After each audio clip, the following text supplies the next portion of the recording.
नमस्कार,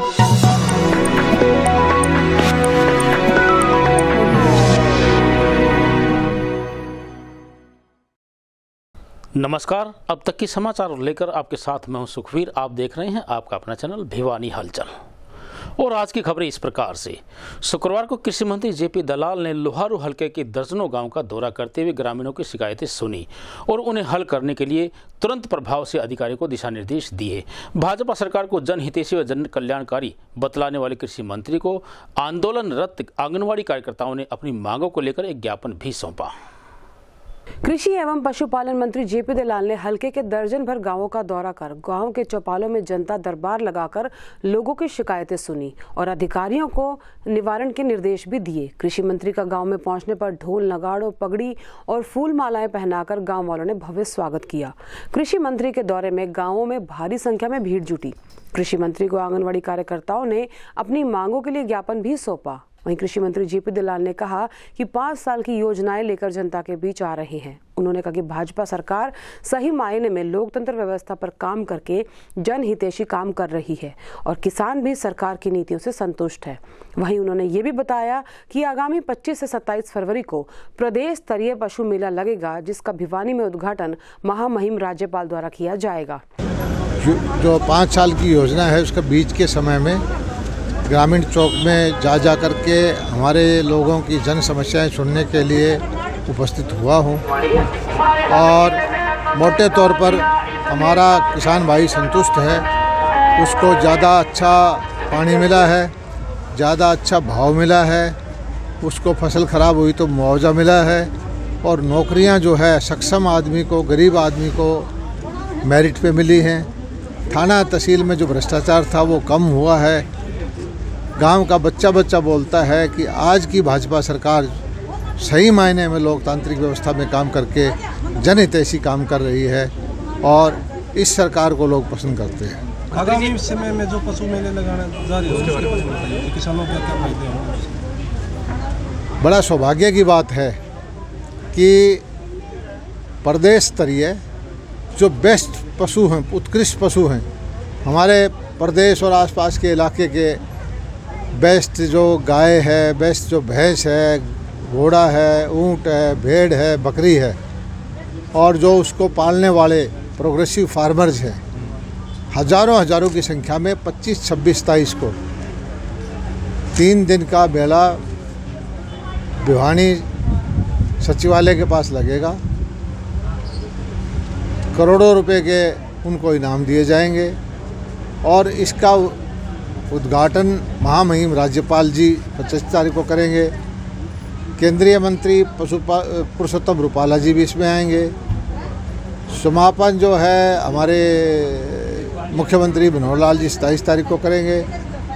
हम सब गांवों में कोशिश करेंगे बसें भेजें, किसानों को दिखाएं और उसमें प्रदर्शनी मिलेंगी कि भाई दूध उत्पादन के लिए क्या करना चाहिए, कौन सा फीड देना चाहिए और अच्छे साइंटिस्ट भी आएंगे, सभी यूनिवर्सिटी के वैज्ञानिक आएंगे और जो बेस्ट प्रैक्टिसेस है पशुपालन में या कृषि में या बागवानी में उनको हम दिखाने की कोशिश करेंगे, जिससे किसान भाई इनको अडॉप्ट कर करके अपनी आमदनी बढ़ा सके।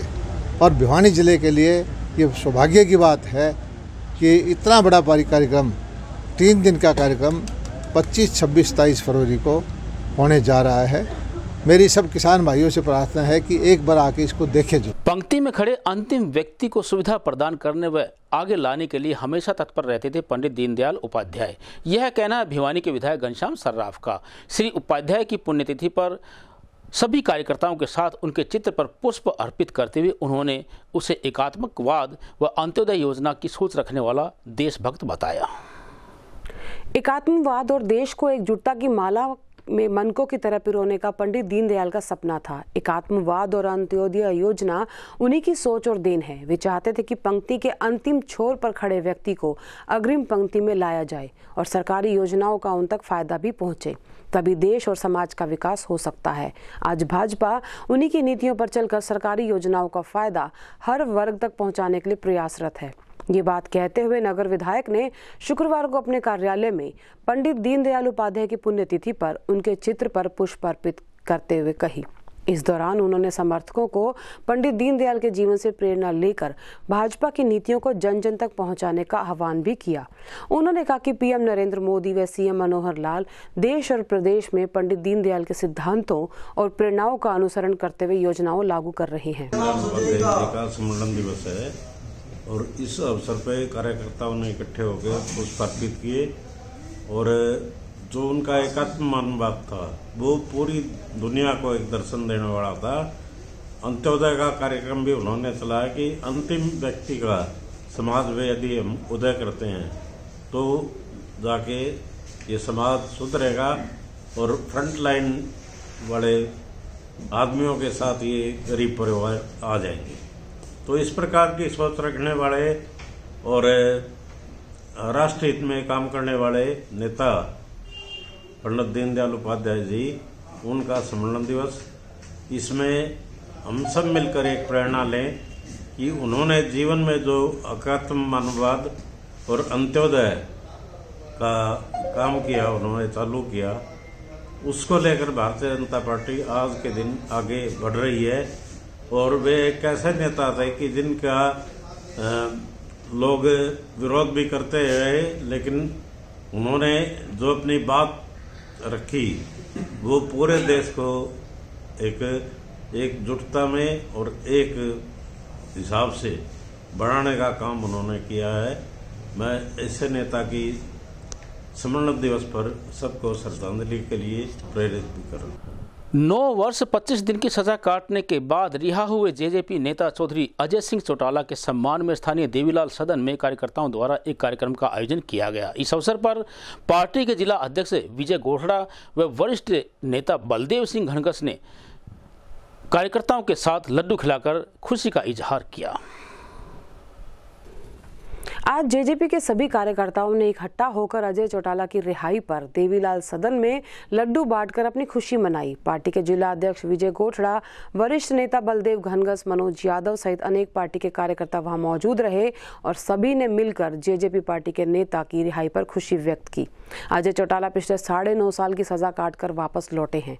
इस दौरान बलदेव घनघस ने कहा कि हरियाणा की राजनीति में सबसे लोकप्रिय नेता अजय सिंह चौटाला हैं। कांग्रेस पार्टी ने प्लानिंग के तहत उन्हें फंसाया था और आज 9.5 साल की सजा काट कर वे वापस लौटे हैं। उन्होंने कहा कि अजय चौटाला कर्मचारियों के, व्यापारियों के और मजदूरों के हितैषी नेता रहे हैं और आज उनकी रिहाई पर जेजेपी पार्टी के कार्यकर्ताओं ने लड्डू बांटकर खुशी मनाई है। विजय गोठड़ा जिला अध्यक्ष ने कहा कि अजय सिंह चौटाला जी की रिहाई के सभी कार्यकर्ता उत्साहित हैं। भिवानी अजय चौटाला की कर्मस्थली रही है और यहाँ के प्रत्येक नागरिक से उनका जुड़ाव भी है। मैं चाहता हूँ आज हरियाणा प्रदेश के अंदर राजनीति में अगर कोई आदमी है तो डॉक्टर अजय सिंह चौटाला है। एक प्लानिंग में से कांग्रेस पार्टी ने उसको अंदर करवाया था, आज 9.5 साल में भीतर रहा और वो एक कर्मचारियों का, मजदूरों का हितैषी रहा और उसने जो ना आज बरी होगी। हम जननायक जनता पार्टी की तरफ से मुबारकबाद देते हैं और आने वाले दिनों में हम सरकार को धराशायी करके छोड़ेंगे। कल अजय सिंह चौटाला जी की रिहाई हुई, उसको लेके पूरे प्रदेश के कार्यकर्ताओं में और विशेष तौर पर भिवानी के कार्यकर्ताओं में बहुत ही खुशी का माहौल है, क्योंकि भिवानी अजय सिंह चौटाला जी की कर्मस्थली रही है और यहाँ के एक आदमी से अजय सिंह चौटाला का जुड़ाव है। न केवल पार्टी कार्यकर्ता बल्कि भिवानी जिले का आम जन भी आज इस बात की खुशी मना रहा है कि 9 साल के बाद डॉक्टर अजय सिंह चौटाला जी हमारे बीच है। आगामी क्या रणनीति रहेगी देखा जाए पार्टी की तरफ से? भिवानी कर्म क्षेत्र क्या रहेगा, कितना उत्साह कार्यकर्ताओं का उत्साह तो आप देख ही रहे। एक छोटे से नोटिस के ऊपर, सिर्फ व्हाट्सएप मैसेज के ऊपर इतनी भारी तादाद में कार्यकर्ता आए हैं और अभी डॉक्टर अजय सिंह चौटाला जी 12:30 बजे मुढाड़ पहुँच रहे हैं, जहाँ हज़ारों की तादाद में लोग इकट्ठे होकर अजय सिंह चौटाला जी का स्वागत करेंगे। और भिवानी में तो अपार खुशी इस बात की है कि भिवानी के प्रत्येक आदमी का अजय सिंह चौटाला से निजी जुड़ाव। शिलोचना पोटलिया, जेजेपी जिला अध्यक्ष भिवानी और वर्तमान में जिला पार्षद। ठीक, आज हम बहुत ही खुश हैं। हमारे अजय सिंह चौटाला जी रिहाई हुए हैं कल और हम सभी मिलकर अब पार्टी को एकदम मजबूत बनाने का काम करेंगे। हमारे अजय सिंह बहुत ही माननीय 36 बिरादरी के नेता हैं। हमारे थोड़ी सी मावसी थी अजय सिंह जो भाई चल रहा अजय सिंह का जो, लेकिन कल के बाद हम फुल्ले भी नहीं समारे। सबसे हम हमारे सारे कार्यकर्ता रातों ढोल नगवाड़ों के साथ अजय सिंह का बढ़िया जश्न मनाया। आज हमने सारी हमारी माता और बहनों ने और सभी वर्करों ने मिलकर अजय सिंह का हमने लड्डू बांटकर और खुशी मनाई। शुक्रवार को सुबह करीब 5 बजे जिला रोजगार कार्यालय के निकट स्थित कोलकाता फ्लावर डेकोरेटर के गोदाम में अचानक अज्ञात कारणों से आग लग गई। सूचना पाकर दमकल विभाग की गाड़ी ने काफी मशक्कत के बाद आग पर काबू पाया। वहीं दुकान मालिक ने गोदाम में लाखों रुपए का नुकसान होने की बात कही। भिवानी की डीसी कॉलोनी में आज सुबह 5 बजे एक भीषण आग लग गई। इस आग में कोलकाता फ्लावर डेकोरेशन को लगभग 20 से 25 लाख रुपए के नुकसान की आशंका है। दुकान के मालिक ने बताया कि आज सुबह उन्हें सूचना मिली कि उनके कॉलोनी में स्थित गोदाम में आग लग गई। सूचना पाकर सभी लोग मौके पर पहुंचे तो देखा गोदाम में भीषण आग लगी हुई थी। इसकी सूचना फायर ब्रिगेड को दी गई और मौके पर पहुंचकर फायर ब्रिगेड की गाड़ियों ने आग पर काबू पाया। पीड़ित ने बताया इस आग से उनको करीबन 20 से 25 लाख का नुकसान हुआ है। उन्होंने कहा कि गनीमत ये रही कि इस हादसे में गोदाम में सो रहे उनके कर्मचारी समय से बाहर निकल गए और इस हादसे में कोई लोग हताहत नहीं हुए। इसके साथ साथ गोदाम के पीछे मकान में भी नुकसान हुआ क्योंकि आग की लपटें इतनी भयानक थी कि गोदाम के पीछे मकान में रखे कूलर और उसके दरवाजे भी झुलस गए, जिससे पड़ोसी मकान मालिक को भी करीबन 1 लाख रुपए के आसपास नुकसान हुआ। इस घटना में उनके वर्षों की कमाई और जमा पूंजी जलकर राख हो गई। उन्होंने प्रशासन से मांग की है कि प्रशासन जल्द से जल्द इस हादसे की जाँच करे। सूचना जी सुबह हम तो रात को सो रहे थे, सुबह 5 बजे हमारा बंदा आया तो उसने बताया कि ऐसे ऐसे गोदाम में आग लग रही है। तो यहाँ पे आके देखा तो आगों की पूरी लपट चली हुई थी। फायर ब्रिगेड भी टाइम पे आ गई थी। यहाँ आके देखा तो नुकसान सर कम से कम 25 से 20 लाख रुपए का नुकसान हुआ। कितना सामान था? सामान इसमें LED वगैरह, कपड़ा वगैरह, पैनल वगैरह, रिवॉल्विंग वगैरह सब कुछ अंदर ही था। मेन गोदाम यही है हमारा। भिवानी में अच्छा खासा नाम कमा चुके कलकत्ता फ्लावर डेकोरेशन के गोदाम में आज लगभग सुबह 5:30 बजे आग लग गई। भीषण आग जिसे कहते हैं वो लगी, जिसमें उनका सारा सामान जलकर राख हो गया। करीबन 20 से 25 लाख रुपए के सामान जलने की आशंका बता रहे हैं। मैं जिला प्रशासन और प्रदेश सरकार से निवेदन करता हूं, विनती करता हूं, कृपया आग जलने का कारण का पता लगाया जाए और कलकत्ता फ्लावर डेकोरेशन के साथियों की सरकार द्वारा जो भी आर्थिक सहायता संभव, जितनी भी संभव आर्थिक सहायता की जा सकती है, जल्द से जल्द इन्हें आर्थिक सहायता प्रदान करें। ये घटना लगभग 5:30 बजे की है। नुकसान तो ये बाद में होता गया। ये टंकी वगैरह जल गई, कूलर जल गए बाहर रखे थे, ये गेटों के आग लग गई। तो अभी क्या एस्टिमेट करें, लाख रुपए का तो नुकसान मान के ही चलो। और सामान बाहर रखा था, जल गए टेबल वगैरह। क्या इसमें कोई घटा? इसमें तो अभी क्या हो सकता है, ये एक इंसिडेंट था कि किसी वजह से हुई है, कोई लाइट शॉर्ट सर्किट हुआ है या किसी वजह से, जो कि प्रशासन अभी कुछ हेल्प करे तो ठीक है। ये भी जो गरीब आदमी है, इनका भी, हम भी गरीब ही है, हम कौन से वो हैं, लेकिन नुकसान हो गया तो 1 रुपये का होता है, वो बड़ी भारी मुश्किल हो। केंद्रीय सहकारी बैंक भिवानी परिसर में ऋणों की रिकवरी व बैंक की कार्यप्रणाली में सुधार विषयों को लेकर एक बैठक का आयोजन किया गया। बैठक की अध्यक्षता हरको बैंक के महाप्रबंधक नरेश तंवर ने की। बैठक के दौरान बैंक के GM सुरेश पाल ने दोनों जिलों के बैंकों से संबंधित रिपोर्ट प्रस्तुत करते हुए आगामी टारगेट डिसाइड किया। आज भिवानी केंद्रीय सहकारी बैंक परिसर में एक बैठक का आयोजन किया गया। बैंक GM सुरेश पाल ने अधिक जानकारी देते हुए बताया कि हर वर्ष की तरह बैंक में एडवांसमेंट और रिकवरी को लेकर ये बैठक आयोजित की जाती है और ये बैठक हरको बैंक के मैनेजर नरेश तंवर की अध्यक्षता में चलाई गई, जिसमें भिवानी के अंतर्गत आने वाली सभी शाखाओं के प्रबंधकों को एडवांसमेंट और रिकवरी के टारगेट्स दिए गए। वहीं साथ ही बैंक द्वारा हो रहे कार्यों पर भी विचार विमर्श किया गया। वहीं उन्होंने ये भी बताया कि 28 फरवरी तक चलने वाले किसानों से ऋण वसूली अभियान के बारे में भी इस दौरान विस्तृत चर्चा की गई। आज मुख्य रूप से जो बैंक के जो मुख्य कार्य 3 हैं, जिसमें सबसे मेन है डिपॉजिट का, फिर एडवांसमेंट का और रिकवरी का। तो इन तीनों कार्यों के ऊपर जिला भिवानी के जितने ब्रांच मैनेजर हैं, 44 ब्रांचें हैं जो हमारे कोऑपरेटिव बैंक की, भिवानी कोऑपरेटिव बैंक की। तो उन सभी मैनेजर्स को बुलाया गया था। इसमें मुख्य रूप से जो हमने डिस्कस किए, इन 3 पॉइंट्स पर मुख्य फोकस रहा। इसमें सबसे पहली बात डिपॉजिट की जो रही, उसमें जैसे कि बैंक के अंदर हर ब्रांच के अंदर हमने यहाँ टारगेट दिए, एसबी अकाउंट के, आरडी के, करंट के और एफडी के। भाई आपने इतने इतने अकाउंट्स इन चीज़ों में खोलने हैं। और उसके साथ साथ डिपॉजिट मैं कहूँ कि भिवानी सेंट्रल कोऑपरेटिव बैंक के पास काफ़ी है, और यहाँ के जीएम सुरेशपाल जी ने काफ़ी प्रयत्न करके बड़ी बड़ी संस्थाओं से भी यहाँ काफ़ी डिपॉजिट लिया हुआ है। लेकिन हम चाहते हैं कि करंट और सेविंग अकाउंट से, जो कि आम जनता के अकाउंट जैसे सेविंग और आरडी, जो आम जनता के हम टच में हैं। और सबसे बड़ी बात यह है कि हमारे यहाँ जो आज पहले कहते थे भाई कोऑपरेटिव बैंक के पास कई चीज़ें नहीं होती थी, तो उन चीज़ों को भी अब एटीएम भी हमारी एक ऐसी वैन चलाई है कि वो एटीएम जगह जगह, भीड़ की जगह जहाँ ज़रूरत के मुताबिक एटीएम की वो मशीन जाती है। और वहाँ स्वचालित एक एटीएम हमने बना रखा है, और वो बाकी ब्रांचों के अंदर भी एटीएम लगाए हुए हैं। हमारे जो कार्ड हैं वो अदर बैंकों में भी बहुत बखूबी से चलते हैं। भिवानी केंद्रीय सहकारी बैंक अब किसानों का ये वसूली अभियान हमारा चला हुआ है, ये 28 फरवरी 2022 तक चलने वाला है। हर वर्ष की भांति इसकी रिकवरी की चर्चा, इसके साथ साथ एडवांसमेंट की चर्चा और क्लोजिंग में भी बैंक अच्छा काम कर पाए, इसके लिए समय समय पे मीटिंग्स हम करते ही हैं। लेकिन हरको बैंक की योजना के अनुसार Shri Naresh Tanwar ji, general manager हरको bank हैं, वो पूरे हरियाणा में दौरे पे हैं, सब सीबीज की मीटिंग कर रहे हैं। उसी श्रृंखला में आज हमारे भिवानी केंद्रीय सहकारी बैंक के सभी ब्रांच मैनेजर्स, जो केंद्रीय सहकारी बैंक भिवानी है, ये 2 जिलों को रिप्रेजेंट करता है, दादरी और भिवानी। सभी ब्रांच मैनेजर्स आए हुए थे।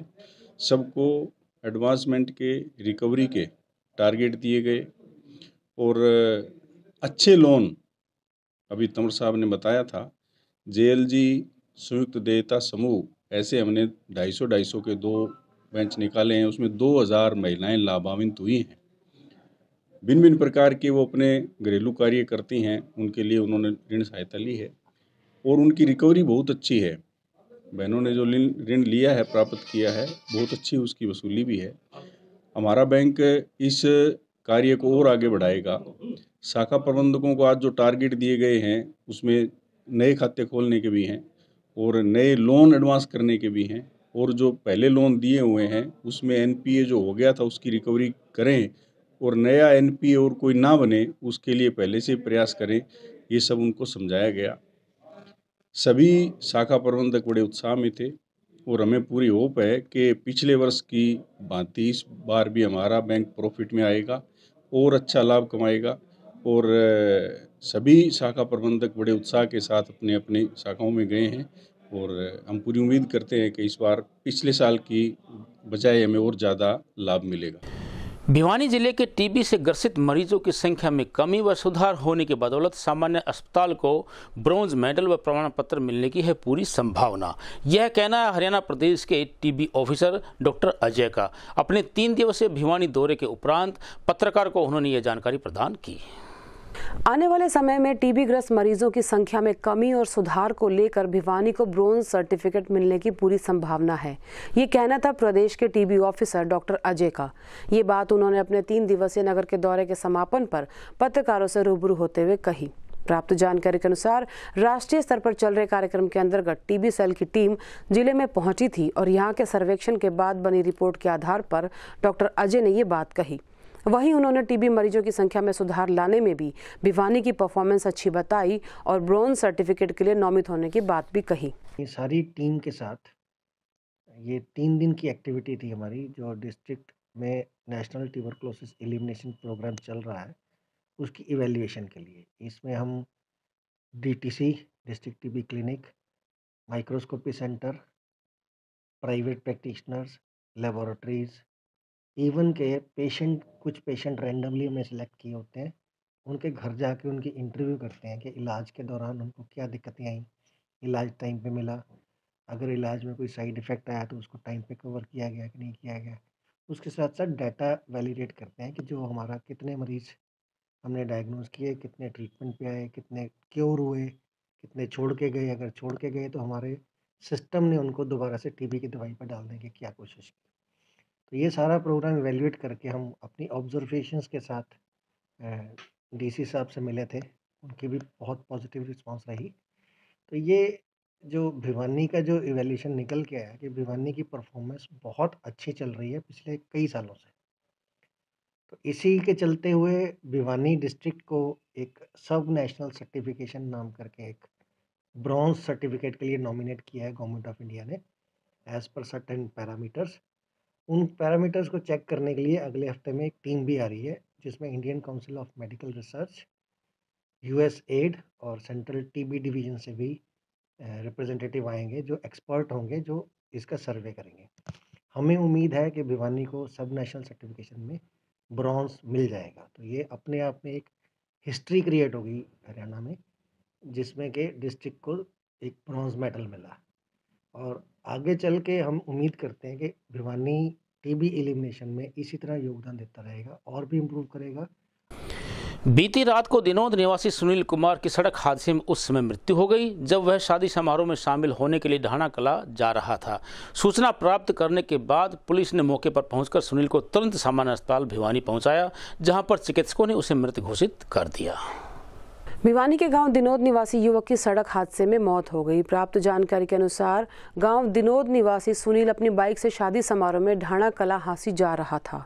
ढाणी खुशहाल के नजदीक हांसी भिवानी मार्ग पर हांसी की तरफ से आ रही गाड़ी ने मोटरसाइकिल को टक्कर मारी, जिससे सुनील की मौके पर मौत हो गई। पुलिस की टीम सुनील को लेकर चौधरी बंसीलाल सामान्य अस्पताल पहुंची, जहां डॉक्टर्स ने उसे मृत घोषित कर दिया। परिजनों ने बताया कि सुनील के 2 बच्चे हैं और वह मेहनत मजदूरी करके अपने परिवार का गुजारा करता था। इस दुर्घटना से परिवार पर दुखों का पहाड़ टूट पड़ा है।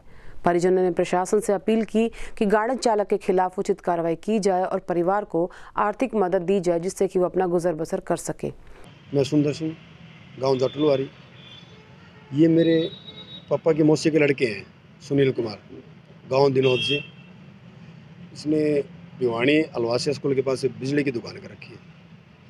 कल एक शादी फंक्शन में ढाणा के लिए गए थे, निकले थे, और एक तेज़ गति से छोटी कार अल्टो जो महाराष्ट्र नंबर है, उसने आमने सामने टक्कर होगी बाइक की और गाड़ी की। सुनील कुमार बाइक पर अकेला था और गाड़ी ड्राइवर पे अकेला था।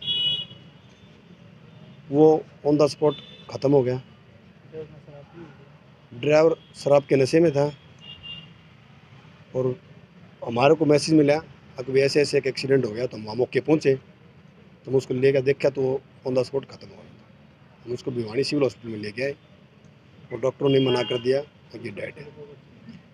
और सुनील का 2 बच्चे हैं छोटे, एक 10-12 साल का है, एक 9-10 साल का है। और आर्थिक स्थिति बहुत ही कमज़ोर। वो अपना बिजली का काम करके अपना बच्चा पालन पोषण कर रहा था। हमें सूचना मिली थी कि एक एक्सीडेंट दाणी कुशाल के पास हुआ है, जिसका वही ब्रॉड डेड रुक्का GH भिवानी में लाश रखी गई है। ब्रॉड डेड रुक्का प्राप्त हुआ है, जो Sunil Kumar son of Surajbhan RO Dinod का है, जिसकी उम्र करीब 32 साल, और ये एक्सीडेंट में मृत्यु होना बयान हुआ है। इसके भाई के अनिल के बयान पर पर्चा दर्ज हुआ है, जो कि अभी अननोन गाड़ी नंबर आ चुके हैं और उसके खिलाफ कार्रवाई की जा रही है, चालक के खिलाफ। आज के समाचारों में बस इतना ही। अब मुझे दीजिए इजाज़त। देखते रहिए आपका अपना चैनल भिवानी हलचल।